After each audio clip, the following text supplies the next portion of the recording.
We're reading from the book of the Revelation this evening, and your notes should tell you that it begins at chapter 2 and verse number 8. Those of you watching by video, wherever you are, welcome and thank you for joining us here in Belfast on what is a very beautiful Indian summer here in Ulster. Beautiful weather we're having in this September time. Wherever you are, welcome. And we trust that you'll enjoy this Bible study with us. I'm told there is a lady, 87 years of age, who every Sunday evening has her television set fixed and has this video on when all her family leave. And she's still there an hour and a half later when they come back with her Bible open. Sister, the Lord bless you. And I'm glad you get so much out of this meeting. It would be worth doing it just for you, because one day I'll be 87 too. In fact, I feel like it at the moment. And I'll be glad to be fed too from the Word, if the Lord be not come. Lord bless you. And all of you shut-ins and so on who are listening, we're glad to have you with us. Now it says here, and unto the angel of the church in Smyrna write, these things saith the first and the last, which was dead and is alive. I know thy works, and tribulation, and poverty. In a wee parenthesis, almost a whisper, but thou art rich. Isn't that nice? I know thy works and tribulation and poverty, but thou art rich.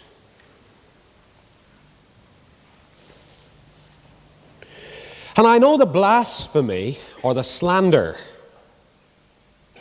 as your NIV has it there and others. I know the slander and the blasphemy of them that say they are Jews and are not, but are the synagogue of Satan. Fear none of those things which thou shalt suffer. Notice it's not fear none of those things which you have suffered. Fear none of those things which thou shalt suffer. Behold, the devil shall cast some of you into prison, that you may be tried. And ye shall have tribulation 10 days. Be thou faithful unto death, and I will give thee a crown of life. He that hath an ear, let him hear what the Spirit saith unto the churches. He that overcometh shall not be hurt of the second death. That's a short letter, isn't it?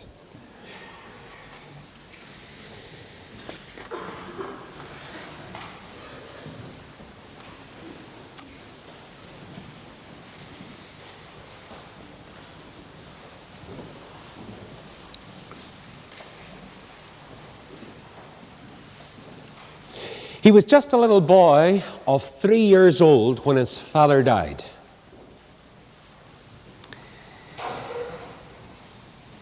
But it was little loss to the boy because his father had been a killer and a bully and a cheat.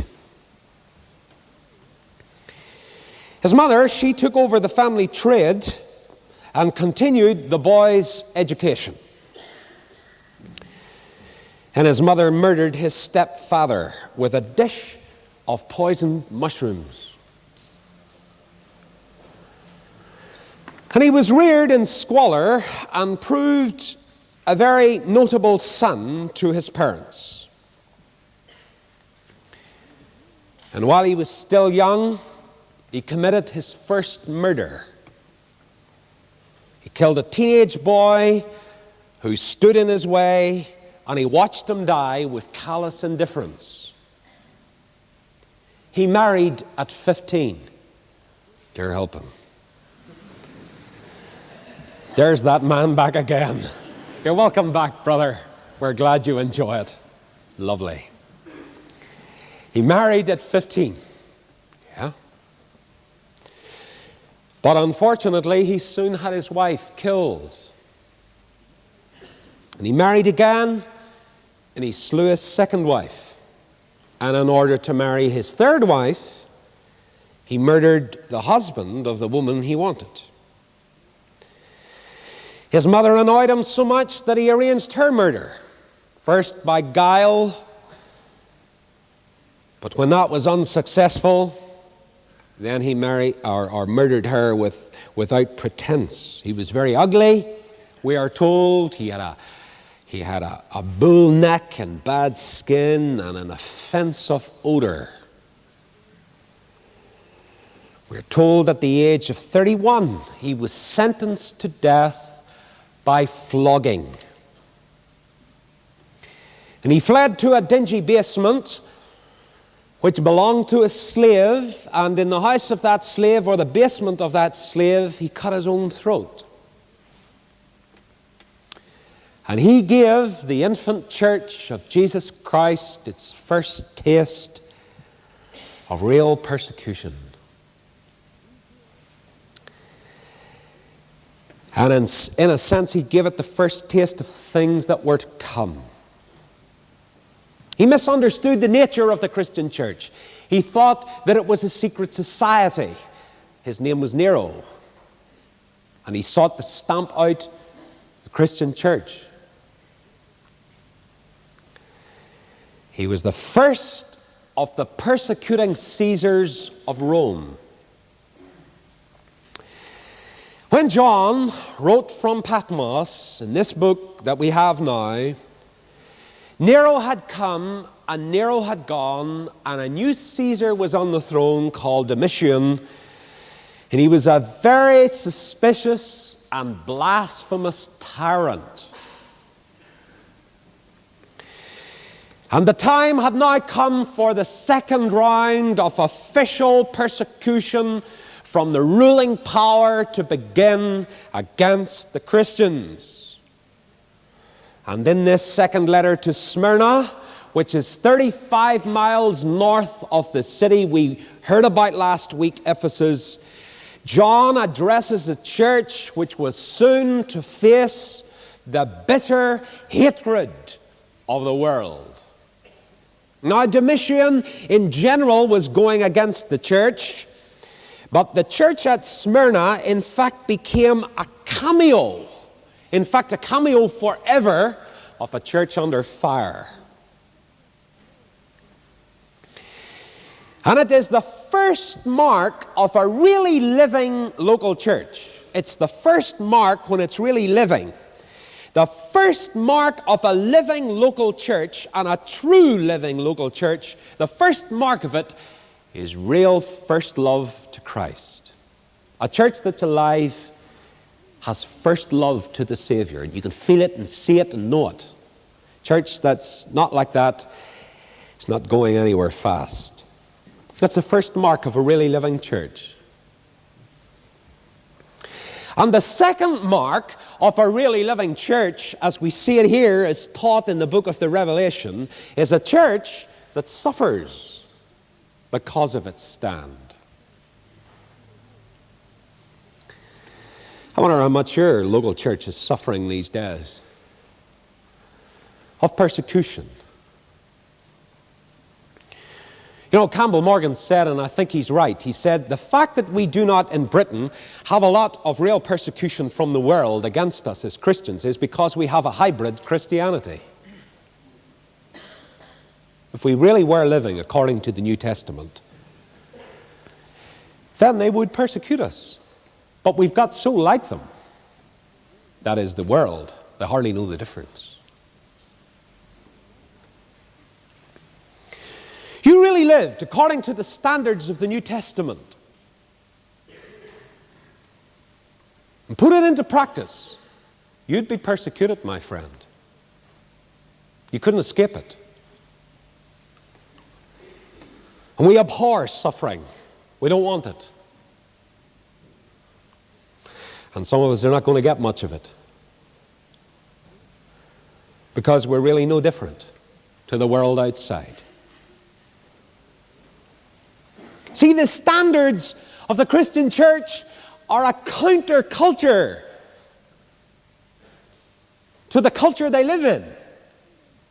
And oh, how long I could spend on that, but that is not my subject tonight.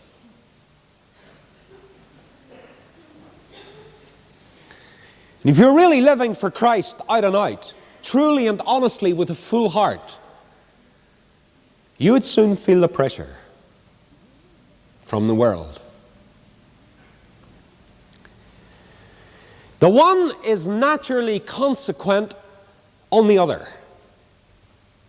And in fact, a willingness to suffer proves the genuineness of love. If you're willing to suffer for Christ, it proves that you truly love Him. Are you willing?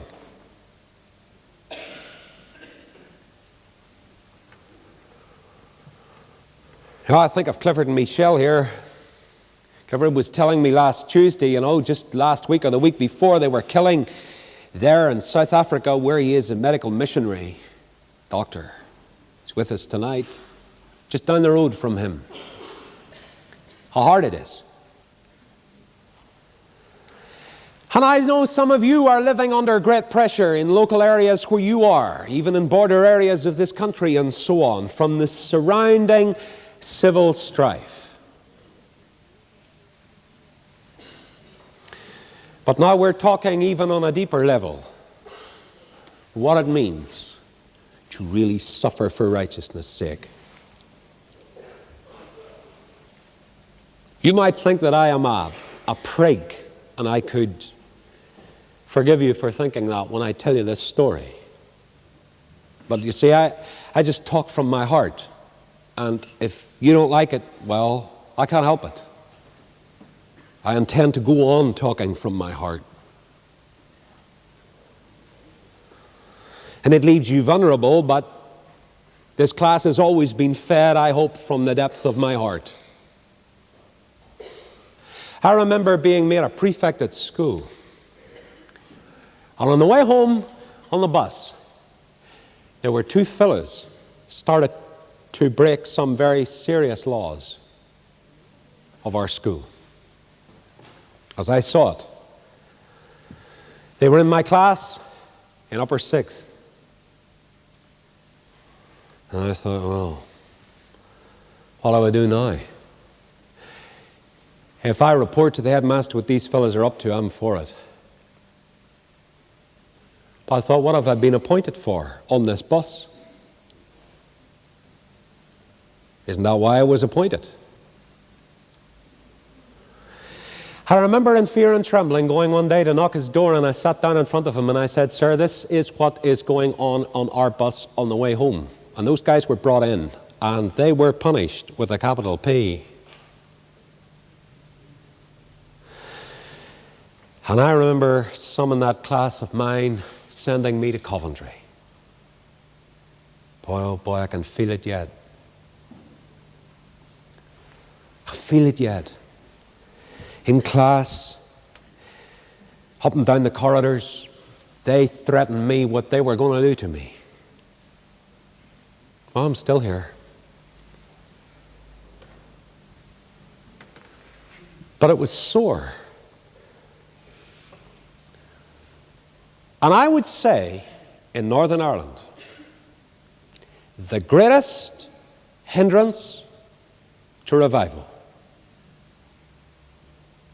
is the rotten lives that a whole lot of Christians are living in their business, in their place of work, and behind closed doors. Almost every day, I got complaints. Until I have to almost shut my mind.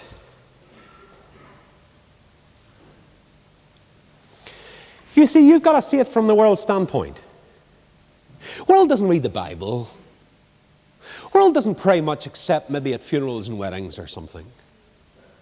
Never even reads the Bible at all, hardly except at those times. But if you stand up and say, I am born again and I know the Lord,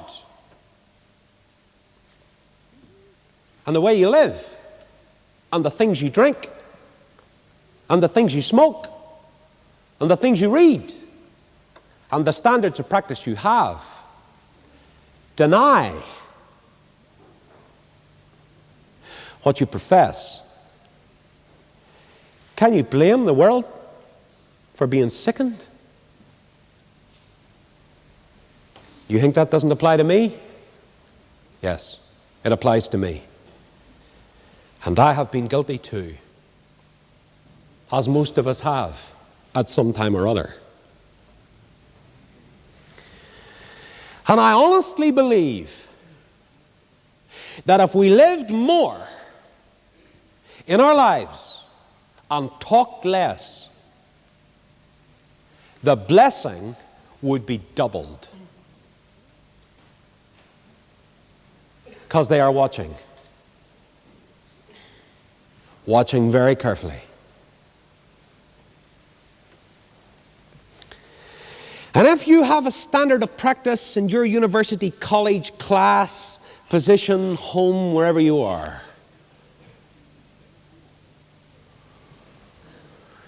that is according to Bible principles, I tell you the world doesn't want it. Yet they will admire you for it, even though they may persecute you for it. And it may lead some of them to Christ. But we don't want to suffer. So good men keep quiet when things are rotten. And when good men keep quiet, rottenness increases.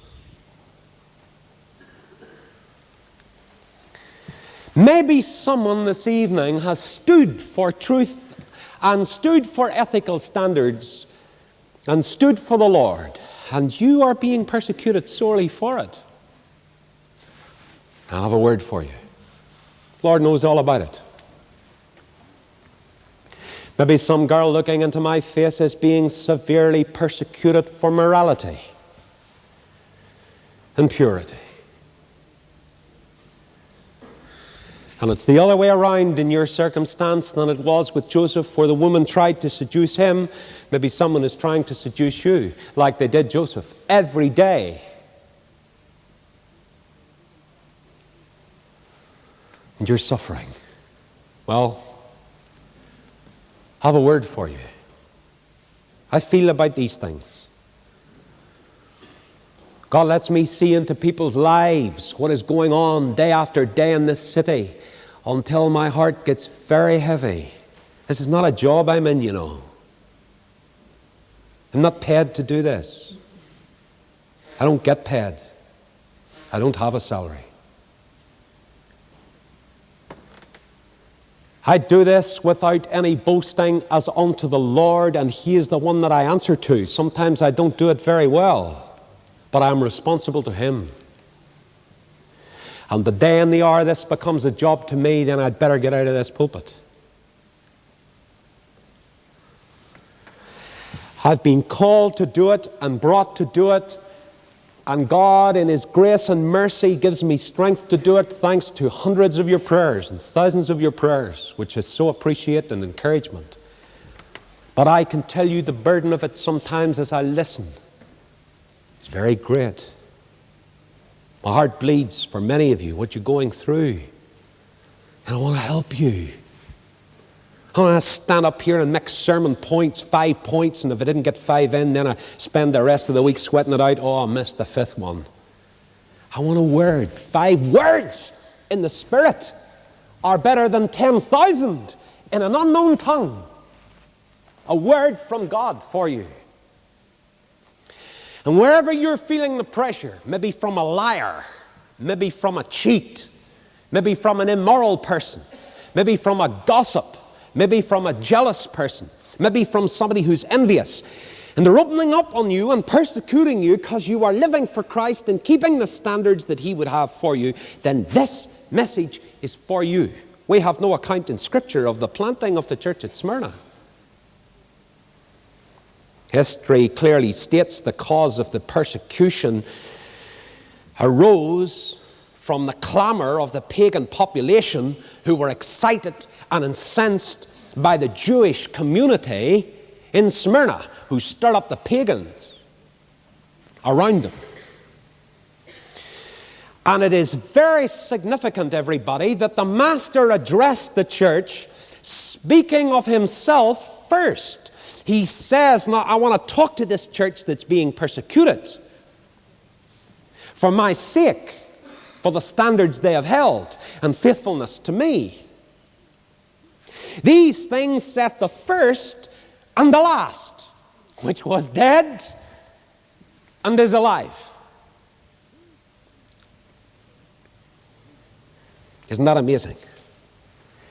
The church is in the midst of great sorrow, and the Lord announces himself as the living one who has passed through death before he even begins to give them some instructions.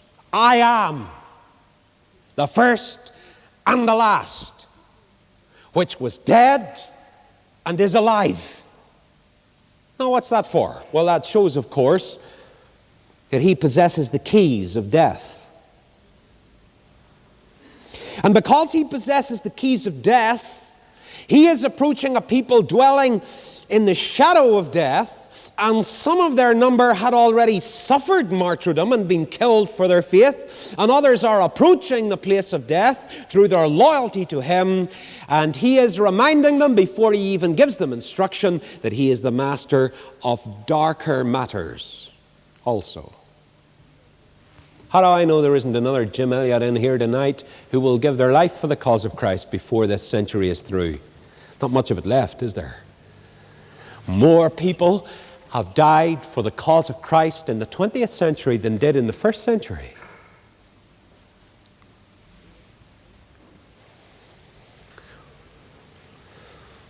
And the Lord is the master of darker things. He holds the key to death.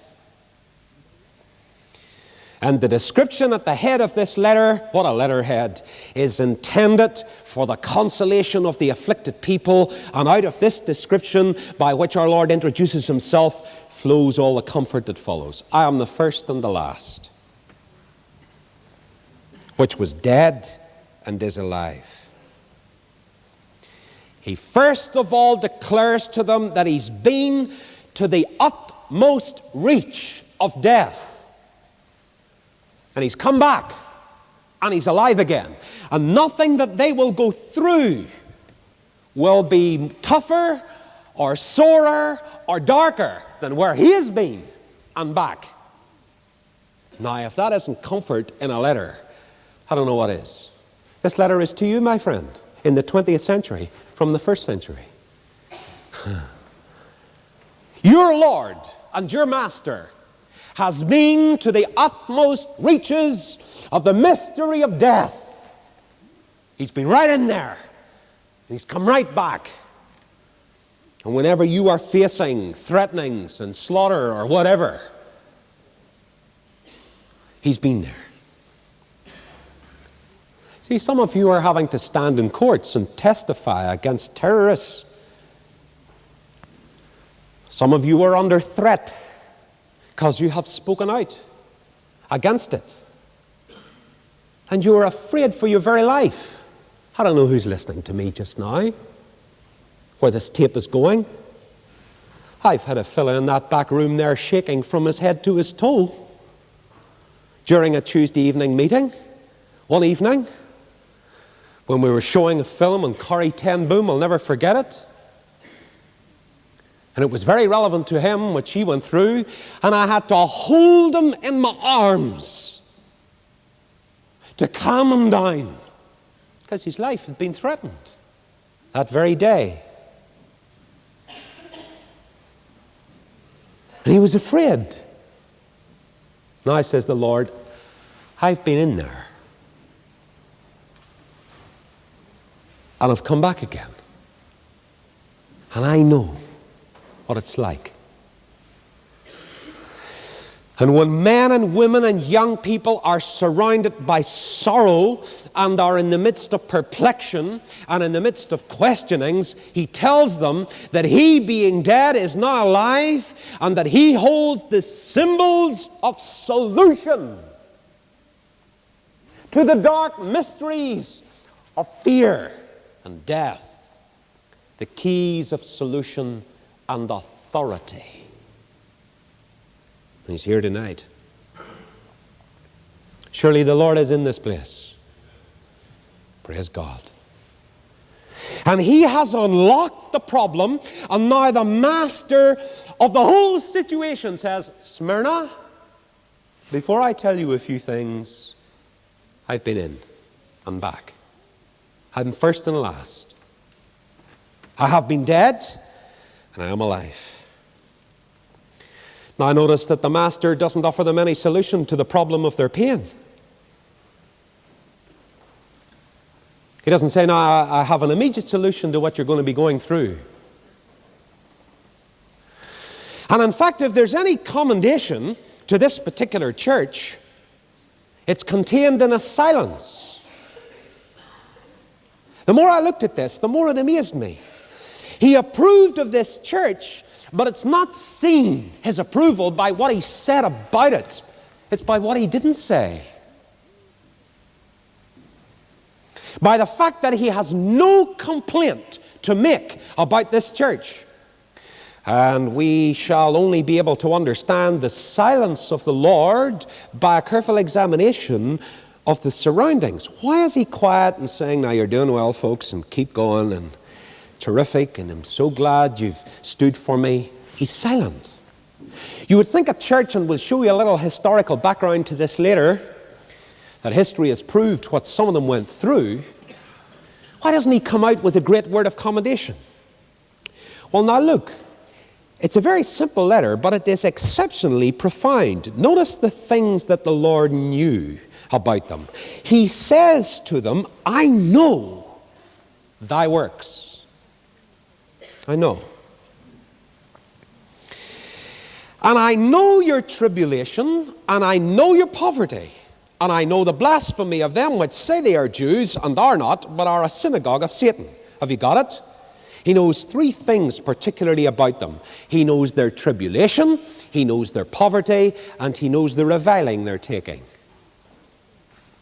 Now, these are the words which reveal the desperate conditions of the church at the moment when the Master sent this message to them. I know thy tribulation. In fact, some believe the word Smyrna means mirror. And mirror, of course, is a very beautiful fragrance, but it comes as a result of crushing. And it's a strong word. In fact, Jesus did not say, now I know your trials, and you're having an occasional testing of your faith, and these experiences that you have are common to all the saints, and they're necessary now, folks, to make you mature. But he says, I know the crushing you are under. I'm told that's the Greek here. The word the Master used here suggests the pressure of the stones that grind the wheat, or that crush a grape and bring the blood out of the grape. I know thy tribulation. I know the pressure and the crushing you were under.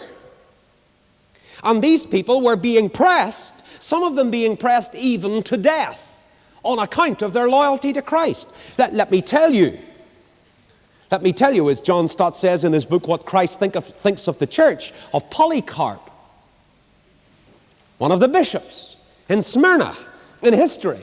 And this is documented in history for us. Now listen to this. February the 22nd, AD 156. The venerable bishop who had fled from the city, that is Smyrna, at the entreaty of his congregation, was tracked down to his hiding place. And he made no attempt to flee. Instead, he offered food and drink to his captors. Imagine these fellas coming to get him. And he said, would you like some food and drink? I have a friend, she lives in Bermuda. Nice place to live. Outstanding older Christian lady. She must be in her 70s now, and I remember it finally so well. She telling us one evening at supper time, this burglar came in and broke into her house. She sat down and made him a cup of tea. And then called the police.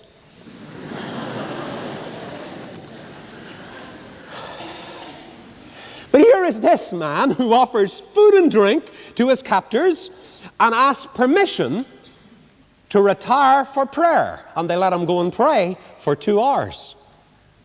And then as they drove into the city, the officer in charge urged him to recant. What harm can it do, he said. What harm is there in sacrificing to the emperor? But Polycarp refused. And on arrival, he was roughly pushed out of the carriage and brought before the proconsul in the amphitheater, who addressed him, "Have respect to your old age and swear by the genius of Caesar. Swear and I'll release you. Revile the Christ." To which Polycarp replied, 86 years have I served him, and he's done me no wrong. How then can I blaspheme my king who saved me? And the proconsul persisted. "Swear by the genius of Caesar. I have wild beasts, and if you'll not change your mind, I'll throw you to them. Bid them be brought. And as you despise the beasts, unless you change your mind, I make you to be destroyed by fire." And infuriated Jews and Gentiles, they all gathered the wood for the pile. And Polycarp stood by the stake and asked not to be fastened to it. He said he would stand there. And he prayed, "O Lord God Almighty, the Father of thy beloved Son, Jesus Christ, through whom we have received the knowledge of thee, I thank thee that thou hast thought me worthy this day and this hour to share the cup of thy Christ among the number of thy witnesses." The fire was kindled, but as the wind drove the flames away from him, it prolonged his agony. Can you think of that? And a soldier took pity on him and slew him. His agony was so great. That's just what happened at Smyrna to Polycarp. I know your crushing and your tribulation.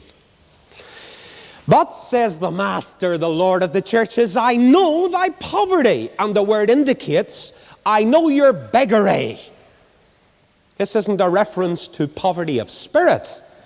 In all probability, these people had suffered the loss of everything they had in the persecution that had broken out against them. Loss of trade, loss of social position, loss of the bare necessities of life. They were reduced to beggary. I know thy poverty.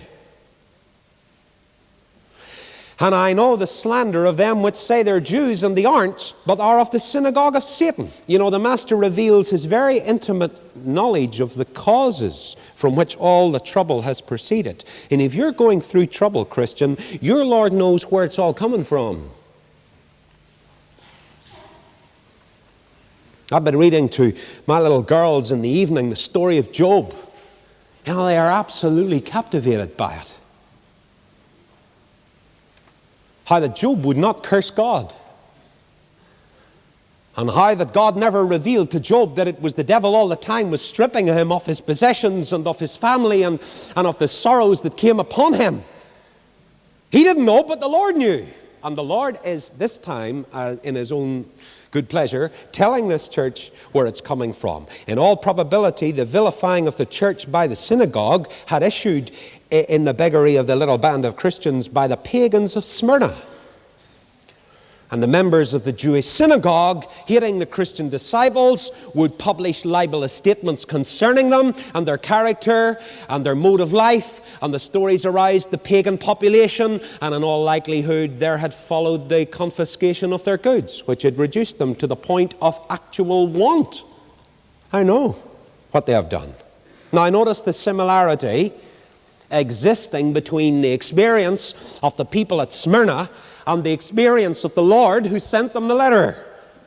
This is where I got great encouragement from this letter in my own life.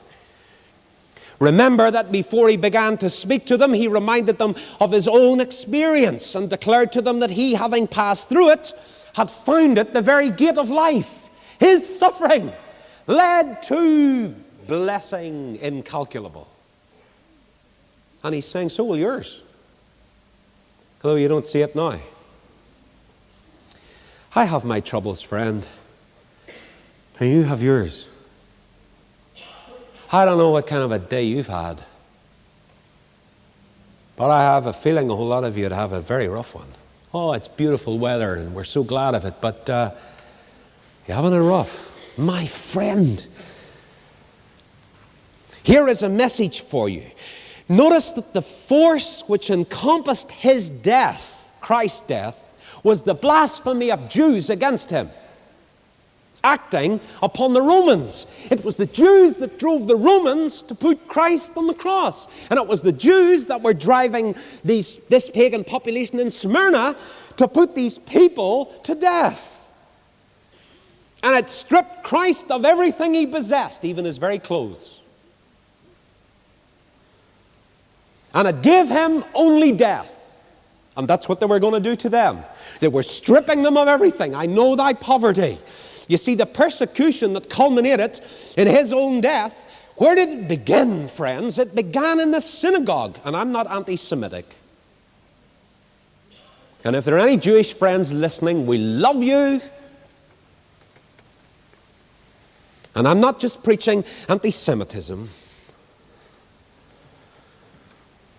But I'm saying that this is the truth of these Jews at this time. And we abhor what happened in Turkey last week when 22 faithful Jewish people were slaughtered in their very own synagogue. Terrible. We abhor it. Yet unfortunately the truth is here that these Jews stirred up these people against the Savior. And they stirred up the pagan population against his followers at this time. At the very center of supposed religion, that's where it proceeded from. And along the line of pagan power, it came to the terrible issue of Calvary. So, you know, our Lord is not talking to these people and saying, oh, you know, what you guys need are a few meetings, and you need to go to a few meetings. You need to study your Bibles more, and you need to pray more, and you need to really pull your socks up now if you have any socks in those days or whatever, and get on with it. No. In fact, you will find when people are persecuted and under sorrow and terrible tribulation that Satan is stirring up against them, to go to them and say, now pull yourself together, friend, is about the worst thing you could say. Anybody can say pull yourself together if they're having a great time. The Lord never does that. Rather, he comes to them tenderly and says, listen, down there in Smyrna, I know. And the force of the word is not merely that he knows by watching. He knows by his own experience. He knows. He didn't just observe their suffering. He passed through it himself. And that makes all the difference. If you've suffered the loss of a loved one and somebody comes in who has never been through it, and they can just be like a rabbit in a minefield and wreck you and ruin you by the things they say and even hurt you. But let somebody come who's been through the experience you've been through and just sit down beside you, and they don't even have to open their mouth. You're just comforted by them being there. I know. I've been there. And he sums up the Jews in Smyrna. He says they are the synagogue of Satan. Notice that. Here is the church of Jesus Christ at Smyrna, and over here is the synagogue of Satan. Here are the gathered out saints, and over there are the gathered together ones of Satan. And the slanderer is their leader, because remember, Christ called Satan a liar and the father of lies. And when I was preparing this message today, the old devil was saying to me, don't you say that about me tonight, or there'll be trouble. If you say that about me, I'll have you. Of course, he always does that. Well, my friend, no matter what he says and how he roars, I have to tell you in public tonight that Satan is a liar, and he is the father of all lies. And if there's lying from whatever source, even within the Christian church, you can be sure that he is the source of it. And his followers share his distaste for the truth. And remember that the perpetual aim of the devil is to degrade God and to degrade God's Christ. And it's a very severe condemnation of those who were causing trouble. You are the synagogue of Satan. That's not saying that all synagogues throughout the land were synagogues of Satan. There were some very sincere Jews, and still are. It isn't the synagogue of Satan, but this one was. Then comes the lovely, lovely commendation. I find this very interesting. The silence. Notice the silence is far more eloquent than all the language. No word of complaint to utter. The character and the conduct of that church at Smyrna was such as perfectly satisfied the heart of the Lord. And there's no profounder proof of the grace of character than of being able to suffer wrongfully and manifest a gracious spirit. I have a friend who told me about two boys who went preaching one night. I think it was down in Newton Ards, and they were coming up over Bradshaw's Brae after the meeting. And one fella said, you did very well tonight, if I can remember the exact words. You did well in your preaching. And the other fella turned around and he says, I didn't think you did so well yourself. The other guy turned around and said, you were no good yourself either. See? We often laugh at that, don't we? That kind of attitude. As long as we're praised, we're flying, but if somebody doesn't like it and tells us the truth, it hurts. But you know, when you suffer, when you know you've been wrong or right, and you're suffering because of truth, and yet manifest a gracious spirit, that's the most difficult thing of all, especially for Irish folk. Most of us have fallen at this point. One of the greatest characters who ever lived was Moses, one of the greatest, tremendous servant of God. But he suffered sore for this very thing. The Bible says that lovely, patient, good man spake unadvisedly with his lips. Now, those people would even have driven Terry Waite out of his mind. And he's a big fella. I mean, look what they were doing to the man. Look at the moaners and complainers that they were. Yet the people were doing wrong. There was no defense for their action.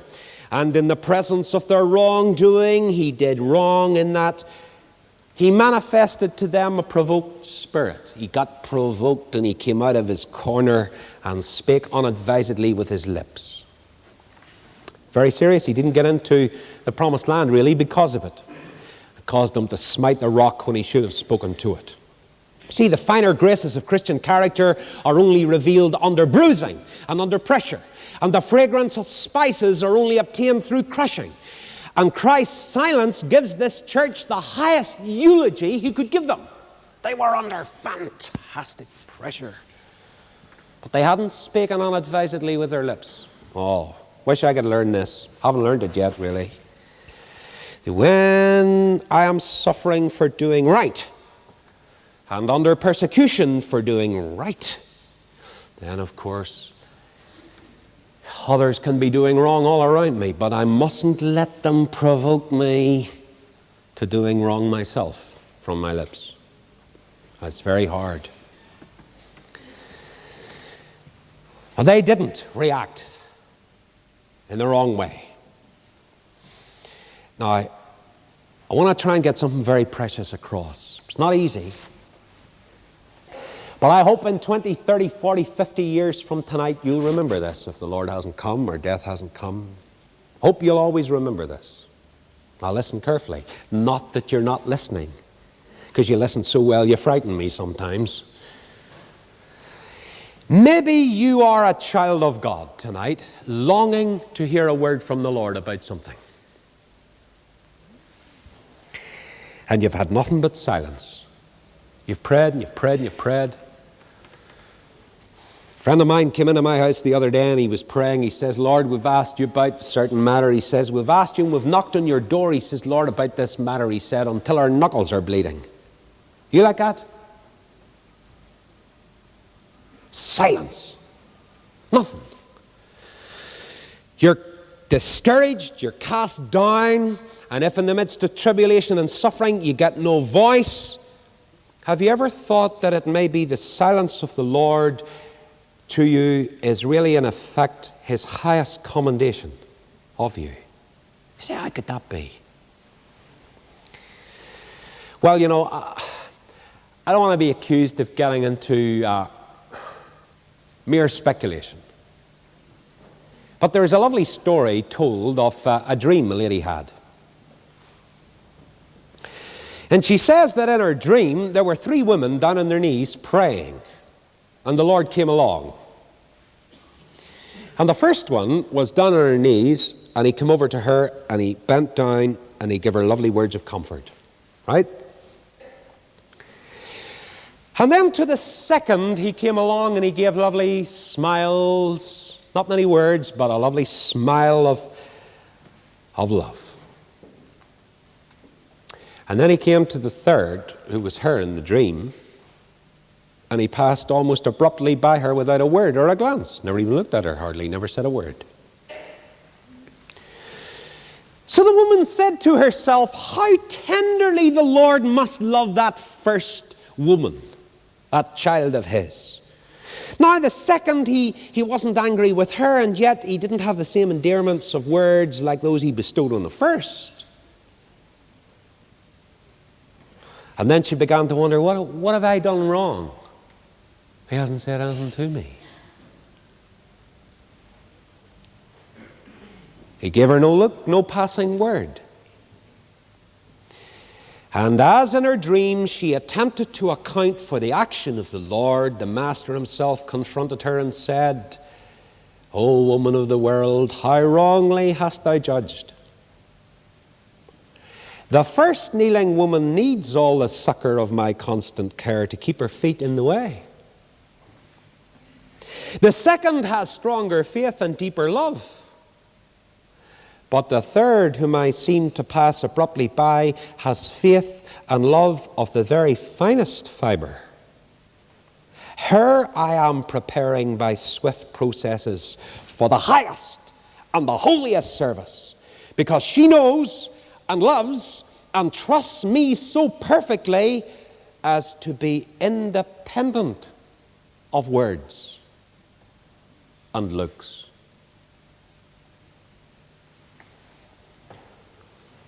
So don't be surprised if sitting here tonight in this congregation you don't have a great vision for things like others seem to have. You don't have any straight verse from the Lord about what you should do next or about what's happening in your life, and you can't say, well, the Lord said to me. It may be that the vision granted is but a proof of that person's weakness. Peter, James, and John were taken up to behold the Lord on the Mount of Transfiguration, weren't they? And the common interpretation of that is that they were special apostles being prepared for special service. Yet, as Campbell Morgan says, and I think this is something else, he said, I should not personally be surprised in the perfect day to discover that the reason for the Master's special attention to Peter, James, and John were to be found in their weakness rather than their strength. That they had to be taken up there and shown great things, else they never would have become what they became. Others did become what they became without it.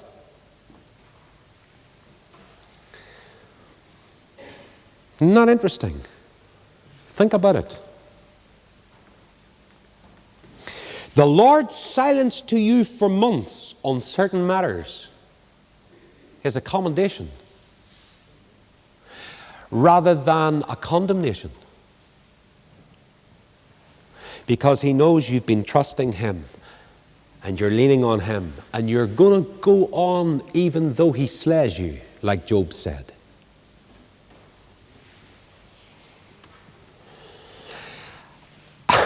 I think it's fantastic, the silence of Christ to this church. Because I can tell you he wasn't silent to them all, and we've got a lot more to learn in these letters as they go along. They are fantastic letters.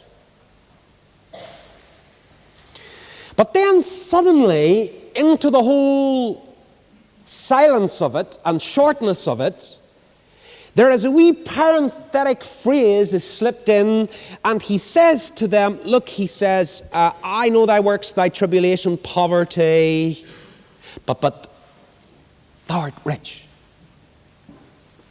Rich. It's as though he bent over and he whispered to them, but you're rich, you're rich. Smyrna counts you poor. I count you rich. The gossip and slander of the Jews and the persecution of the pagans have robbed you of everything, but you have lost nothing. I know the pinch of poverty. Did anybody know it like he did? Even the birds of the air had their nests, but he had not where to lay his head. I know it's pain. I know what it is to be poor, that I couldn't even illustrate a sermon message. Had to ask with a penny, I had to ask for it in order to be able to illustrate it. Didn't have it. Tax money was found in fish's mouths. If it still were, we'd all be diving, wouldn't we? Fantastic. In a fish's mouth, you find it there, Peter. Oh, he knew the pinch of poverty. Had not where to lay his head. I know it.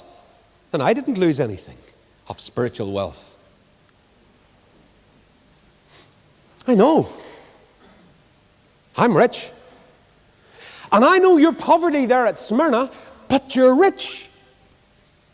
Think of the various concepts of riches. You remember the rich fool? You remember what he said? I will say to my soul, thou hast much goods laid up for many years.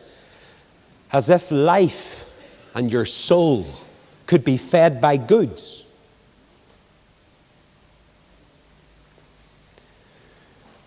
And yet, across the world, there are millions of people, and the only place of worship for many of them is a dry goods store. I have much goods laid up for many years. Say to my soul, dry goods indeed. How Jesus said at the end of that parable, so is he that layeth up treasure for himself and is not rich toward God. Now, very soon in this church, during the months of January and February, on Sunday evenings for 2 whole months, I hope to be preaching from the book of Ecclesiastes. And I hope to go through it line by line. And I've been studying it. And I wish I could just start right now. Because there in the book of this Ecclesiastes, as we shall see in the new year in detail, when we hope to really reach out across the city in these services, to the unconverted, and we hope thousands of them. There in the book of Ecclesiastes, you will find that the great Solomon, who is fabulously wealthy, sets out to have whatever his heart wants. If it was a woman he wanted, he went after her and got her. He didn't have any problem. If it was a fabulous garden he wanted to landscape, he just had it landscaped. If he wanted beautiful animals, and he brought them in. If he wanted to build a beautiful building, he built a beautiful building. What was it I calculated one day? I forget now. More than £1 million a day he had. I think it was 12 million a day. He had everything. And he writes a book. And it's one of the most amazing books ever written. You think this guy was a softy? You think again, friend. He says, I'm going to seek to see if there's any satisfaction. And he went after book learning, and he went after sensuality, and he went after aesthetics. And he did everything he could possibly do to be rich, truly rich. You know what he said? He came to a conclusion. He said, everything under the sun is empty. Everything. One generation comes and another generation goes, and nobody cares, and they forget all about you. What's it all about? And I want to tell you tonight that this was not a lovely world. This is a wicked world. I want to tell you tonight that people aren't lovely and kind and decent all the time. The plain fact is that they're miserable and poor and blind and naked in spirit and wicked at heart, and it's unbelievable what they will do given half a chance. I want to tell you there is no light at the end of the world's tunnel. Any light that there is the headlamp of an oncoming train. That'll crush you I want to tell you young people from the depths of my heart, don't spend your life chasing wind. I've been thinking about that poor girl Channon, you know, and those brilliant brains at Oxford, Bismarck and all those fellas. Look at them. Brilliant. Sitting there stoned out of their minds on drugs, trying to find satisfaction. And that poor dear girl losing her life. Our hearts go out to her parents and her family. We don't speak down in any way, in any arrogance. I don't care how brilliant you are. Should you have 10 A-levels at A+, if possible? Should you have all the degrees of all the world? Should you have everything the world will offer? Everything under the sun is empty.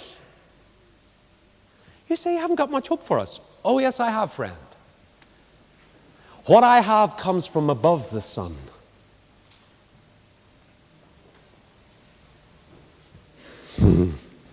Had an old professor around there when I was at Queen's. Never forget him. What a character he was. I do not get started on him.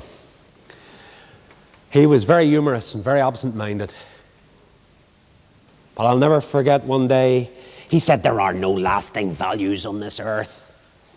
If there are any lasting values, he says, they aren't here. He said, you do it this way here or that way there, whatever moral values you have in the South Seas, they have this kind of mode of ethics, and over here we have it this way. It depends where you are and the circumstances you're in. There are no lasting values on this earth. I can hear him almost preaching it at us. A friend of mine who was a Christian gingerly put up his hand in the tutorial around there in University Square. Boy, I can see him yet. He was Queen's #1 table tennis player.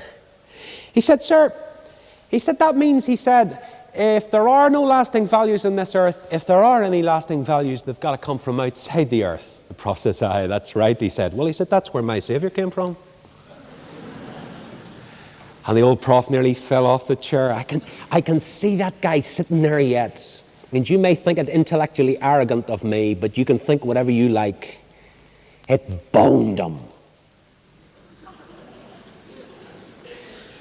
And it's true. And of course he says to this church, you have nothing. You're dying, some of you being martyred. You have nothing. You have no goods. You are in poverty. You're under tribulation. You're under pressure. Your lives are worth nothing as far as the earth's concerned. But you're rich. How could it be? Think of Paul's concept of riches. What does Paul say? As poor. You know, Paul was so poor, friend. One of the greatest preachers who ever lived. Even the churches wouldn't support him that he built and pastored and cared for and preached to and fed, that he had to make tents to live, pushing the old needle during the day. His hands must have ached. He was as poor. Yet he says, I am as poor, making many rich. Oh, I love that. As having nothing, and yet possessing all things. You know what Paul said? Paul said about himself once, he said, you know, I am as the offscouring of the earth, as refuse. That's what they think of me. Think of that great academic who sat at the feet of Gamaliel, one of the greatest brains in all history. He says, for the cause of Christ, he said, I have suffered the loss of all things and I count them but rubbish, that I might win Christ.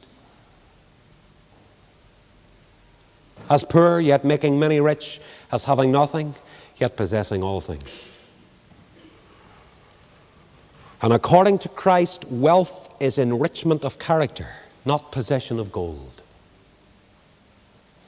And if in these Bible classes, I being poor in gift, which I am, I feel the poverty of it at times.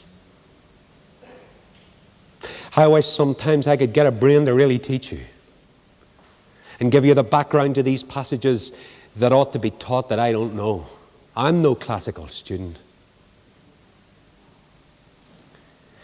And yet, could it be that God will allow me through this winter as being poor? And I'm not trying to be facetious or clever or begging poverty. or touting poverty. I don't feel sufficient for these things even to begin to teach you. Yet could it be that being poor had been allowed through these passages to make you rich? I can't give you silver and gold, friend. But I can preach Christ to you, and He can make you wealthy beyond your wildest dreams. Oh, that over these next months as we roll through this winter, it could be the greatest time we've ever known in the history of the church of this land. That the whole thing could be swept with the power of the Spirit of God, and that young people, although not great in academic prowess, although not thought of much of beyond the Irish Sea and despised around the world even by the very place they come from, that you could become rich in character and in spirit, and turn your generation upside down for God. Oh, fellas and girls and men and women, when will we learn that if we have Jesus, we have more wealth in our souls than acres of diamonds and mountains of gold? And Christ looks at them and He says, you're rich. And I have two wee things I want to tell you. Don't be afraid.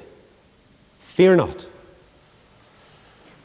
And He counsels, be faithful unto death. There is no promise to this church you're going to escape the suffering. In fact, He tells them there are heavier trials coming upon you. He doesn't say don't fear about the things you've just suffered. He says, fear not the things that you're about to suffer. What a thing to say. He doesn't even give them a promise of succor. He doesn't say, never mind, it'll soon all be over. Heaven's ahead. No, immediately He says to them, before He really comforts them, He says, you're going to have more trouble. I don't only know what's behind you, I know what's coming in front of you. And I want you to not be afraid, and I want you to be faithful unto death. And I'm told that word faithful means I want you to be convinced. I want your fidelity to be born out of conviction. I want the faithfulness of the saints at Smyrna to be in the assurance of the faithfulness of myself. I want a deep conviction of my fidelity to produce fidelity in you. And if you know the Lord's going to be faithful to you, and He's going to stand with you through everything, then you can bear it. You're going to be cast into prison, He says. 10 days. You're going to have tribulation. You're going to be tried. Or rather, you shall have tribulation 10 days. I cannot explain all that means. I'm sure there's a lot more in it than I understand. There could be vast implications there in the future for the whole teaching of the book of the Revelation. But in my simple mind, I look at it very simply here, in this situation. You're going to go through trouble. Big trouble. It's going to last. And the devil's about to do it. You're going to be in prison and he's going to bring it about. And I want you to live, when you're in that prison, in the great assurance that I will be faithful to you. Don't question me. Don't doubt me. Depend on me. Trust me. Let me be your courage. I am alive and I was dead. I've gone to the limit of this matter. Follow me. Don't follow me in the effort of strenuous determination. Follow me in the ease of simple trust. Simply trusting every day. And then comes this gracious promise. I'll give you the crown of life. That's the crown of added wealth. That's the crown of a life that reigns because it has won. And it's got possession of the spoils that it's got through conflict. The life is the crown. And out of the tribulation you will have triumph. And that is the whole philosophy of suffering according to the New Testament. Look back over your life tonight from this point. Look back over the last year and 10 years. Can you not see the meaning of the mysteries of your life 10, 15 years ago? And you say, why did it happen to me? You know now.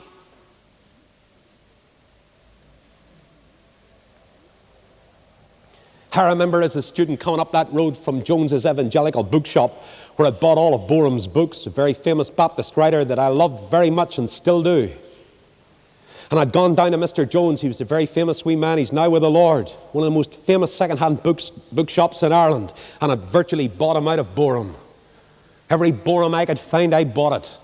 Had I given my life for it almost. And I had a pile of these things, and it was coming up. I think it was a rainy day, and this place looked like the black hole of Calcutta.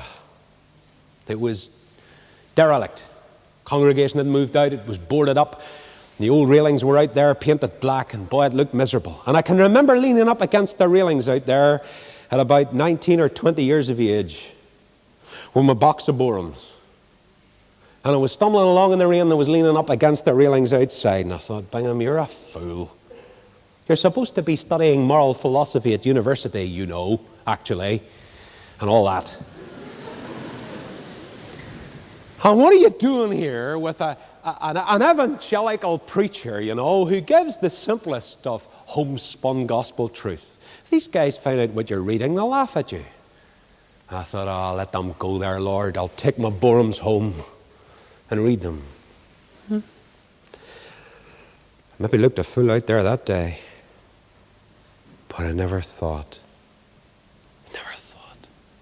I would be here teaching you these precious things. Never dreamt it. Don't deserve it. You say, Derek, if you only knew what I went through today. I don't, but he does. I know, says Christ. And in 10, 15 years from now, you'll be teaching your generation. You'll be doing things far greater than I could ever dream of. It's all ahead of you in His will. The world, as Wesley says, is your parish. They chucked him out of the Church of England. They wouldn't let him preach. So he went to his grandfather's grave outside and stood up on it and preached. What a man. They pelted him with eggs and threw stones at him. But he went on and saved England from the French Revolution. And you could maybe just save Ireland from civil war. Through the preaching and teaching of the Word. It's happened before. You. Out of the depths of the tribulation you've been through when the devil tried to sift you, and maybe it's trying to sift you tonight and trying to break you, out of it, young man, young woman, older friend, you will have an enlarged outlook when you're through and the Lord brings you through. You'll see a new meaning in life. You'll have a new tone in your speech. You'll talk different after it's over because you'll understand. That's the present value of pain. When you go through it, you come out better in the end. And the future is different. You see, when presently all the tribulation is past, and the painful process of this little while is over, and the last grim pressure of your life ceases, then, oh God, give me help to say this, then you will be crowned with life. See it, Christian. No matter how deep your sorrow. See it, see it, see it from the precious Word of God. You will be crowned with life. You will know the meaning of life. You will know why you've been through what you've been through. You will know why you've been under the pressure. You'll know why you've been under tribulation. You'll know why you've been through poverty. And I know some of you are in poverty and can't even meet even basic bills. And you're getting it rough and tight and it's difficult. Some of you find it even hard to feed your families.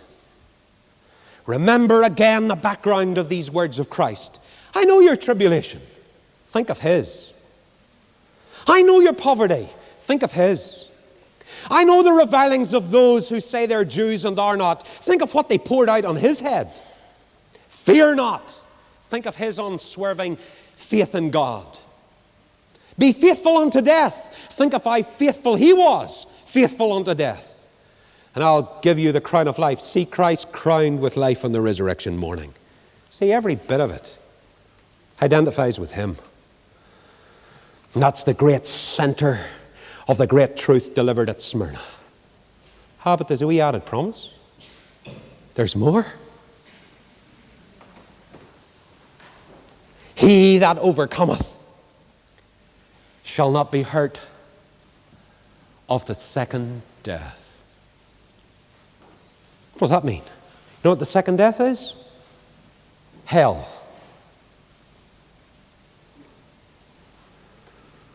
Here's a warning to those who were persecuting.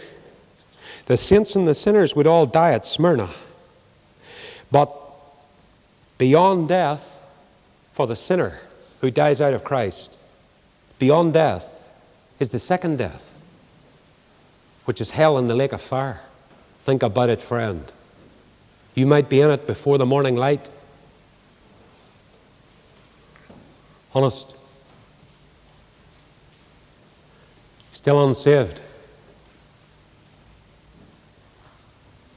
Only a heartbeat between you and hellfire.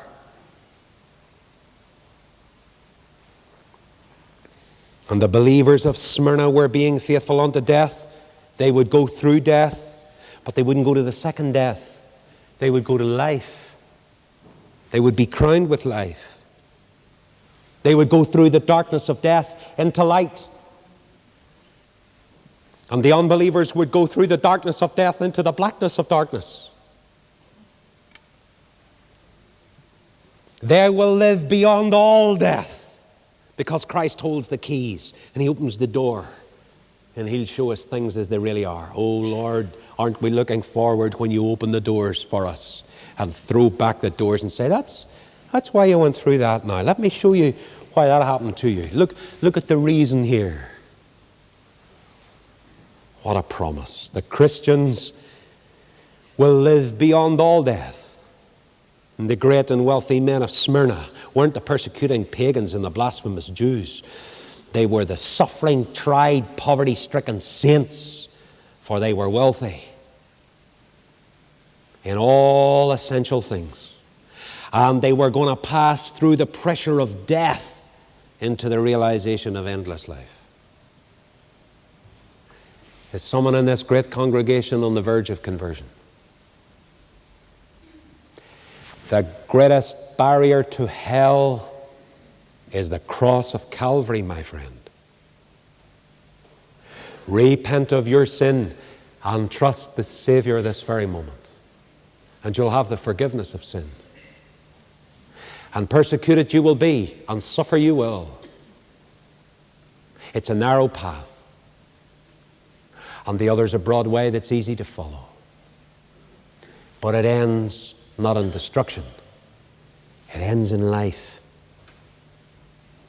Choose you this night whom you will serve.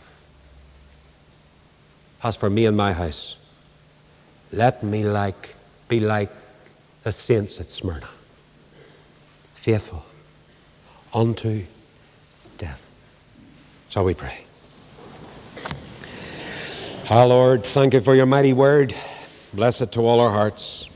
Thank you for this congregation that has listened so quietly. And bless your word tonight to all of us.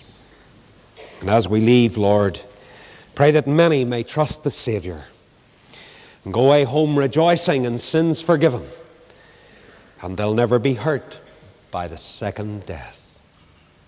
We ask it in Jesus' name. Amen.